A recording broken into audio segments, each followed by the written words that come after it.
Hello guys, once again welcome to my YouTube channel knowledge Adda. तो आज के video में हम लोग एंडोक्राइन सिस्टम का लेक्चर नंबर 7 देखने जा रहे हैं, जिसका नाम है पैराथायराइड ग्लैंड। सो गाइस, अभी तक एंडोक्राइन सिस्टम के जो भी नोट्स हैं लेक्चर नंबर 1 से लेकर के लेक्चर नंबर 7, 8 तक से सारे वीडियो आप लोगों को मेरे चैनल के प्लेलिस्ट में ही मिल जाएंगे। ये है हमारा लायन बैच। इस बैच के सारे वीडियो बिल्कुल फ्री है। नीचे मैंने डिस्क्रिप्शन बॉक्स में लिंक डाल करके रखा हुआ है, जहां पर जा करके बीएससी जूलॉजी 11, 12 के सारे वीडियो आप लोग लाइन से देख सकते हो, या फिर आप मेरे चैनल में भी सर्च कर सकते हो। तो यहाँ पे आज की वीडियो में हम लोग देखने वाले हैं लेक्चर नंबर 7 इंडोक्राइन सिस्टम का हमारा चल रहा है, जिसमें हम लोग देखने वाले हैं पैराथायराइड ग्लैंड के बारे में। बहुत ही छोटा सा ही टॉपिक और बहुत ही ज्यादा इजी टॉपिक है। अगर आप लोगों ने थायराइड ग्लैंड जो मैं आप लोगों को बताई थी वो वाला अगर आप लोग समझ चुके हो, तो पैराथायराइड ग्लैंड भी बहुत ही ज्यादा इजी है। अगेन यहाँ पर मैं फिर से आप लोगों को नोट्स देने वाली हूँ। वीडियो के एंड में आप लोग को नोट्स मिल जाएगा, आप लोग उसका स्क्रीनशॉट ले सकते हो। तो चलिए स्टार्ट करते हैं गाइस आज का टॉपिक, जिसका नाम है पैराथायराइड ग्लैंड। तो अगर हम लोग बात करें सबसे पहले इसके पोजीशन की, कि जो पैराथायराइड ग्लैंड होता है वो हमारे शरीर के कौन से भाग में पाया जाता है, तो नाम से स्पष्ट है, उसमें नाम के पीछे में लगा हुआ है आपका थायराइड ग्लैंड। थायराइड कहाँ पर होता है? हमारे गले के पास। तो अगर हम लोग पैराथायराइड ग्लैंड के पोजीशन के बारे में बात करें तो ये हमारे नेक के पास पाया जाता है। ये आपका नीचे आपका आता है ट्रैकिया। जो आपका थायराइड ग्लैंड होता है ना, ये क्या है? आपका थायराइड ग्लैंड है जो कि बटरफ्लाई शेप का होता है, जिसमें 2 लोब्स होते हैं, लेफ्ट लोब और राइट लोब। ये आपका क्या कहलाता है? थायराइड ग्लैंड कहलाता है, जो कि ट्रैकिया और लैरिंग्स के बीच में क्या होता है? स्थित होता है। ये क्या होता है? आपका थायराइड ग्लैंड होता है, जिसके बारे में मैं ऑलरेडी आप लोगों को बता चुकी हूँ।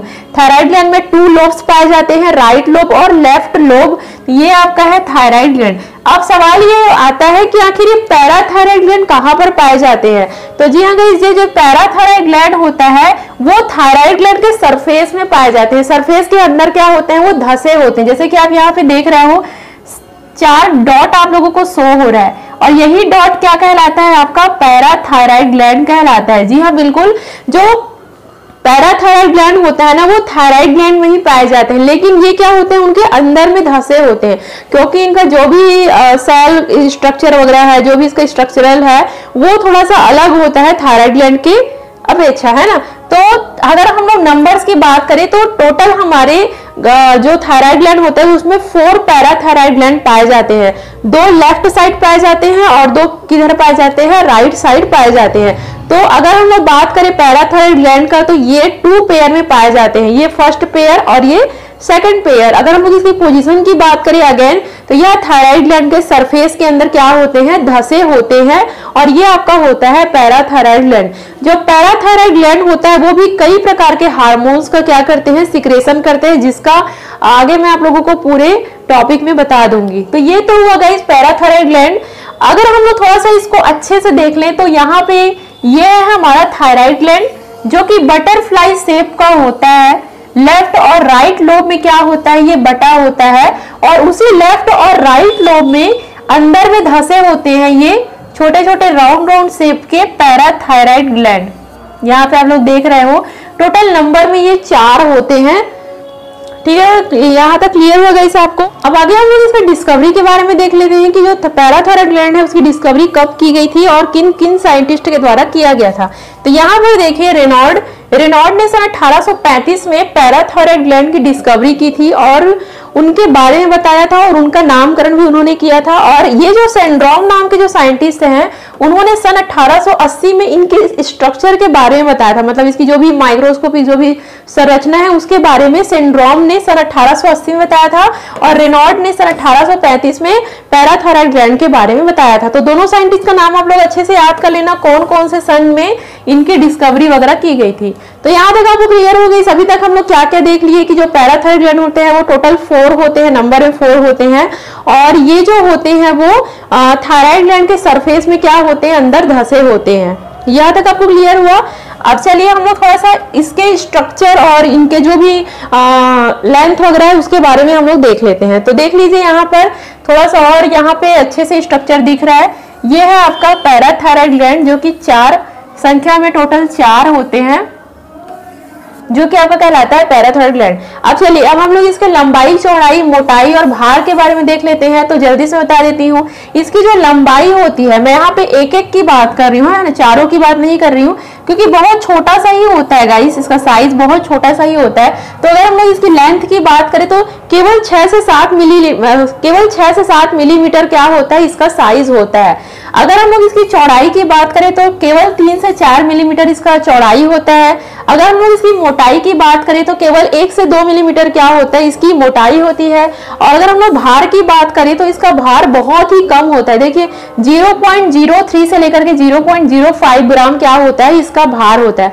तो कहने का मतलब है कि जो थायराइड ग्लैंड होता है वो काफी छोटा होता है, इसका साइज वगैरह और इसका जो वेट वगैरह है वो भी काफी छोटा होता है। तो यहाँ पर मैं जो आप लोगों को वेट बताई हूँ ना, वो केवल एक पैराथायरॉइड ग्लैंड के बारे में बताई, क्योंकि यहाँ पे टोटल 4 पैराथायरॉइड ग्लैंड है। तो यहाँ पे जो मैं आप लोगों को वेट बताई हूँ वो केवल एक पैराथायरॉइड ग्लैंड का क्या है, वो वेट है। यहाँ तक आपको क्लियर हुआ। अब देखिए ये जो पैराथायरॉइड ग्लैंड होते हैं ना, वो भी 2 टाइप के होते हैं। सबसे पहला तो होता है आंतरिक पैराथायरॉइड ग्लैंड और दूसरा होता है बाह्य पैराथायरॉइड ग्लैंड। मतलब आंतरिक जिसको हम लोग कहते हैं इंटरनल पैराथायरॉइड, और दूसरा क्या होता है एक्सटर्नल पैराथायरॉइड। तो इंटरनल क्या होता है, इंटरनल पैराथायरॉइड वो पैराथायरॉइड होते हैं जो भी थायराइड ग्लैंड होते हैं उसके अंदर धसे होते हैं। क्लियर हुआ आपको? ये जो थायराइड ग्लैंड, ये जो पैराथायरॉइड ग्लैंड होते हैं, जब थायराइड ग्लैंड के अंदर में धसे होते हैं, मतलब इसके सरफेस के जब अंदर में धसे होते हैं, तो उसको क्या बोलते हैं हम लोग, आंतरिक पैराथायरॉइड बोलते हैं। और ये वाला जो आपका पैराथायरॉइड ग्लैंड होता है वो उतना सरफेस के अंदर में नहीं धसा होता है, वो जस्ट इसके पीछे ही स्थित होता है, इसलिए इसको एक्सटर्नल पैराथायरॉइड ग्लैंड कहते हैं। तो 2 टाइप का पैराथायरॉइड ग्लैंड होता है। वैसे मैंने नोट्स में भी इसको क्या किया हुआ है, इंक्लूड किया हुआ है। यहाँ तक आपको क्लियर हुआ। अब एक चीज और देखिए, इस वाले डायग्राम में मैं आप लोगों को बता देती हूँ। अब देखिए यहाँ पे ये जो ट्रैकिया होता है, यहाँ पे आप लोग देख रहे हो, जैसे कि आपको पता है कि जो थायराइड ग्लैंड होता है वो ट्रैकिया और लैरिंग्स के जस्ट बीच में होता है। तो ध्यान देना कि ये जो ट्रैकिया होता है ना, उसमें भी बहुत सारे डॉट डॉट, टोटल 4, मतलब टोटल नंबर में 4 से 8 पैराथायरॉइड ग्लैंड होते हैं, लेकिन उसको पैराथायरॉइड ग्लैंड नहीं माना गया है, उसको सहायक पैराथायरॉइड ग्लैंड माना गया है। ट्रैकिया में भी छोटे छोटे पैराथायरॉइड ग्लैंड होते हैं, लेकिन जो देखा जाए तो मेन जो पैराथायरॉइड ग्लैंड होता है ना, वो चारों को ही माना गया है। इसमें जो पैराथायरॉइड ग्लैंड होते हैं छोटे छोटे, उसको सहायक पैराथायरॉइड ग्लैंड माना गया है। इस चीज को आप लोग याद रखना, ये कभी कभी आपके मल्टीपल चॉइस क्वेश्चन में भी आ सकते हैं कि जो हमारे ट्रैकिया में जो पैराथायरॉइड ग्लैंड पाए जाते हैं उसको क्या बोलते हैं हम लोग, सहायक पैराथायरॉइड ग्लैंड कहते हैं। लेकिन मेन ये जो थायराइड ग्लैंड में पाया जाता है पैराथायरॉइड ग्लैंड, वही हमारा क्या होता है, मेन होता है। तो यहाँ तक आपको क्लियर हुआ गाइस? तो ये तो हम लोग देख लिए पैराथायरॉइड ग्लैंड का पोजीशन और इसके स्ट्रक्चर के बारे में। अब हम लोग क्या करेंगे, इसका जो भी माइक्रोस्कोपिक स्ट्रक्चर है वो हम लोग देखेंगे। मतलब अगर हम लोग इसके सेल को, इसके टिश्यू को अगर हम लोग माइक्रोस्कोप की सहायता से देखें तो इसमें किस किस टाइप का सेल पाया जाता है, किस किस टाइप की कोशिकाएं पाई जाती है, वो मैं आप लोगों को अब एक एक करके यहाँ पर बताने वाली हूँ। तो सबसे पहले देखो, यहाँ पर जो पैराथायरॉइड ग्लैंड होता है ना, वो एक आवरण से ढका होता है जिसको हम लोग कहते हैं कैप्सूल। और ये जो कैप्सूल होता है, यहाँ पे आप लोग देख रहे हो कैप्सूल, ये जो कैप्सूल होता है वो किससे बना होता है, आपके कनेक्टिव टिश्यू से मिलकर के बना होता है। तो ये पूरा जो बाहरी आवरण है ना, वो किससे बना होता है, संयोजी ऊतकों से क्या होता है, मिल करके बना होता है, जो कि पैराथायरॉइड ग्लैंड को कवर करने का काम करते हैं। अगर आप लोग नोट्स बना रहे हो ना, तो ये वाला डायग्राम क्या कर सकते हो, आप लोग इसका स्क्रीनशॉट ले लो। ये डायग्राम आप क्या कर सकते हो, इसको अच्छे से आप लोग बना सकते हो, क्योंकि बुक में इतना अच्छे से स्ट्रक्चर नहीं दिया हुआ है, तो आप अपने कॉपी में इसको इजिली बना सकते हो। तो सबसे पहले अगर आप लोग पैराथायरॉइड ग्लैंड का अगर आप लोग माइक्रोस्कोपिक स्ट्रक्चर बनाओगे तो सबसे ऊपर में क्या बनाओगे, आप लोग बनाओगे सबसे पहले कैप्सूल। कैप्सूल जो होता है वो पैराथायरॉइड ग्लैंड को कवर करके रखता है, जो कि कनेक्टिव टिश्यू का बना होता है। यहाँ तक आपको क्लियर हुआ? अब यहाँ पे देखो कनेक्टिव टिश्यू सेप्टा, मतलब बीच बीच में कनेक्टिव टिश्यू का जो सेप्टम होता है, सेप्टम क्या होता है, जो कोशिकाओं को अलग करने का काम करता है। बीच बीच में कनेक्टिव टिश्यू के इस प्रकार से सेप्टम भी क्या होते हैं, पूरे पैराथायरॉइड ग्लैंड में पाए जाते हैं, कुछ इस तरीके से, है ना। जितना मैं ब्लैक ब्लैक की हूं ना, वो क्या है, आपका पूरा कनेक्टिव टिश्यू है। अब बारी आता है ब्लड वेजल का। यहाँ पे देखो, जो हमारा पैराथायराइड ग्लैंड होता है उसमें रक्त कोशिकाएं भी होती है। इसको मैं रेड कलर के पेन से करती थी हूँ। तो ये जो आपका कहलाता है वो क्या कहलाता है, आपका रक्त कोशिका। बीच बीच में पैराथायराइड ग्लैंड में क्या होता है गाइस, ब्लड वेजल भी क्या होते हैं, पाए जाते हैं। यहाँ तक क्लियर हुआ। अब देखो, पैराथायराइड जो ग्लैंड होता है ना, उसमें अलग अलग टाइप के कोशिकाएं पाई जाती हैं। अलग अलग टाइप की कोशिकाएं मतलब देखो, यहाँ पे दो टाइप के आप लोगों को सेल दिख रहा है। देखो यहाँ पे जो छोटा छोटा जो सेल दिख रहा है, छोटी छोटी जो कोशिकाएं दिख रही है, इसको मैं थोड़ा सा पेन से हाईलाइट कर देती हूँ। जो छोटी छोटी जो कोशिकाएं दिख रही है जिसका आकार बहुत ही ज्यादा छोटा छोटा है, इसको हम लोग क्या बोलते हैं, चीफ सेल्स बोलते हैं, जिसको हिंदी में बोलते हैं मुख्य कोशिका। इसको आप लोग हिंदी में भी लिख सकते हो। ये आपका होता है मुख्य कोशिका। और पूरे पैराथायराइड ग्लैंड में जो मुख्य कोशिकाओं की जो मात्रा होती है वो क्या होता है, सबसे ज्यादा होता है। यहाँ पे देखो, जो चीफ सेल है वो बहुत ज्यादा, जो मुख्य कोशिका है वो बहुत ज्यादा पैराथायराइड ग्लैंड में क्या होता है, पाया जाता है। लेकिन एक और सेल पाया जाता है जिसको ऑक्सीफिल सेल कहते हैं। ऑक्सीफिल सेल ये अलग से दिख रहा है, थोड़ा सा बड़ा साइज में है ये। इसमें माइटोकॉन्ड्रिया वगैरह भी पाए जाते हैं, साइज थोड़ा सा बड़ा है इनके अपेक्षा। तो ये आपका क्या कहलाता है, ऑक्सीफिल सेल ये क्या कहलाता है, आपका ऑक्सीफिल सेल कहलाता है। तो देखो, जो पैराथायराइड ग्लैंड होते हैं उसमें मुख्य कोशिकाएं बहुत अधिक मात्रा में होती है, जबकि जो ऑक्सीफिल जो सेल होती है, ऑक्सीफिल कोशिकाएं होती है, वो देखा जाए तो कम मात्रा में उपस्थित होती है। बीच बीच में एडिपोसाइट्स भी पाए जाते हैं। ये जो आप लोगों को बड़ा बड़ा राउंड राउंड दिख रहा है, ये क्या है, आपका एडिपोसाइट्स है। तो केवल इतना ही आप लोगों को क्या करना है, इसके माइक्रोस्कोपिक स्ट्रक्चर में दिखाना है। सबसे पहले क्या दिखाना है, इस कैप्सूल के बारे में दिखाना है कि जो कैप्सूल होता है वो कनेक्टिव टिश्यू का बना होता है। देन आपको चीफ सेल के बारे में बताना है, देन ऑक्सीफिल सेल के बारे में बताना है, इनमें क्या कौन कौन से ब्लड वेसल पाए जाते हैं वो आपको बताना है, एडिपोसाइट्स पाए जाते हैं, और कनेक्टिव टिश्यू का जो सेप्टा है, जो सेप्टम है, वो भी इनके बीच बीच में क्या होते हैं, पाए जाते हैं। यहाँ तक आपको क्लियर होगा गाइस। अब अगर हम लोग बात, अब चलिए गाइस, हम लोग क्या करते हैं, इन मुख्य कोशिकाओं के द्वारा जो जो हार्मोन सीक्रेट होता है, जो मुख्य हार्मोन सीक्रेट होता है, उसके बारे में मैं आप लोगों को बता रही हूँ। तो देखो, जैसा कि मैं आप लोगों को बता चुकी हूँ कि जो मुख्य हार्मोन्स होते हैं वो बहुत ज्यादा अमाउंट में पूरे पैराथायराइड ग्लैंड में क्या होते हैं, पाए जाते हैं। तो इनके द्वारा क्या किया जाता है, पैराथायराइड हार्मोन सीक्रेट किए जाते हैं, और उस पैराथायराइड हार्मोन का नाम है parathormone. Parathormone hormone very very important role play करते हैं। पैराथायराइड ग्लैंड के द्वारा एक मुख्य हार्मोन सीक्रेट किया जाता है जिसका नाम होता है आपका पैराथार्मोन हार्मोन। इसको देखो क्या कहते हैं, कॉलिप का हार्मोन कहते हैं। क्यों?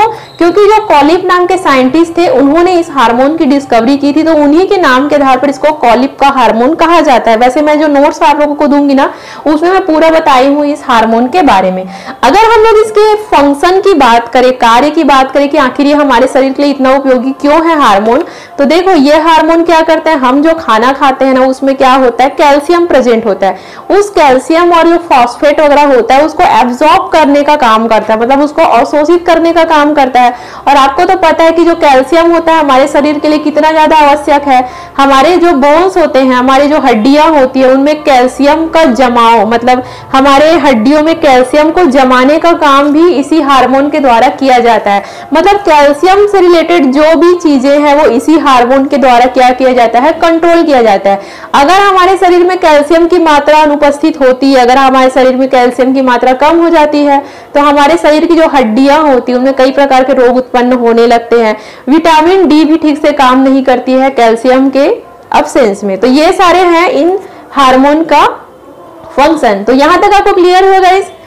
तो आई थिंक पैराथायराइड ग्लैंड का स्ट्रक्चर तो आप लोगों को बहुत अच्छे समझ में आ गया। पैराथायराइड ग्लैंड टोटल 4 पाए जाते हैं और इनमें 2 टाइप के सेल पाए जाते हैं। पहला तो मुख्य कोशिका और दूसरा ऑक्सीफिल सेल, है ना।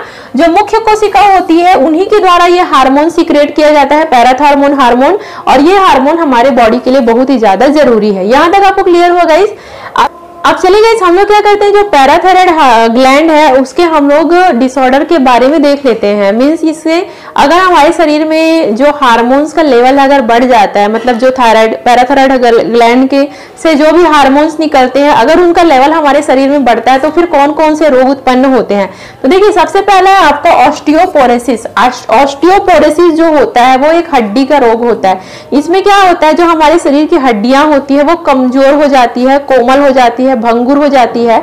अगर ऑस्टियोपोरोसिस अगर किसी पेशेंट को हुआ, अगर हड्डी को तोड़ोगे तो फिर तुरंत क्या हो जाता है, टूट जाता है।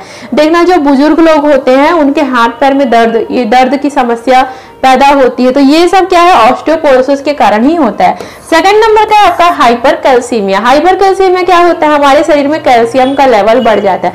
अगर हमारे शरीर में कैल्शियम का लेवल बढ़ा तो जो हमारे मसल्स है वो शिथिल होना चालू कर देते हैं और यूरिन का अमाउंट बढ़ जाता है। बार बार हमको यूरिन लगता है और बार बार यूरिन लगेगा तो फिर हमको ज्यादा प्यास लगेगा, हमारे शरीर में पानी की कमी होगी, कमजोरी आएगी। तो ये सब चीज हाइपर कैल्सीमिया में हमको देखने को मिलता है। थर्ड नंबर का है आपका स्टोन या पथरी। ये तो आप सभी जानते हो, देखना कई लोगों के जो किडनी वगैरह होता है ना उसमें पथरी हो जाते हैं, मतलब उसमें पत्थर का जमाव हो जाता है, जिसके कारण यूरिन होने में जो भी ऑब्स्ट्रक्शन उत्पन्न होता है, यूरिन ठीक से नहीं होता है, उसमें ऑब्स्ट्रक्शन उत्पन्न होता है, बहुत पेन होता है कमर में। तो ये सब क्या है, हमारे शरीर में अगर कैल्शियम की मात्रा बढ़ जाती है तो फिर हमारे किडनी में क्या हो जाता है, पथरी हो जाता है।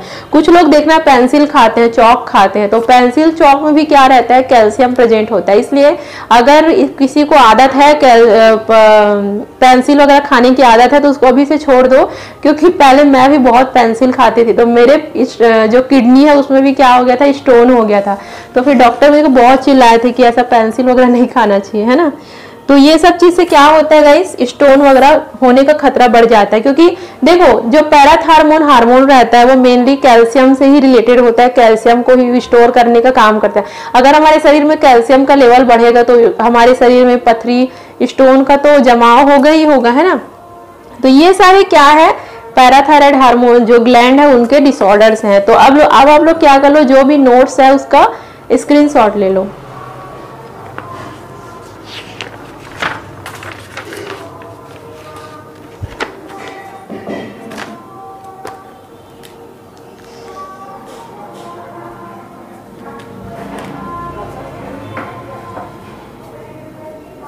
तो गाइस आज का वीडियो भी आप लोगों के लिए हेल्पफुल रहा होगा। इसके बाद हम लोग थाइमस ग्लैंड के बारे में डिस्कस करेंगे, वो वीडियो भी जल्द ही अपलोड होगा।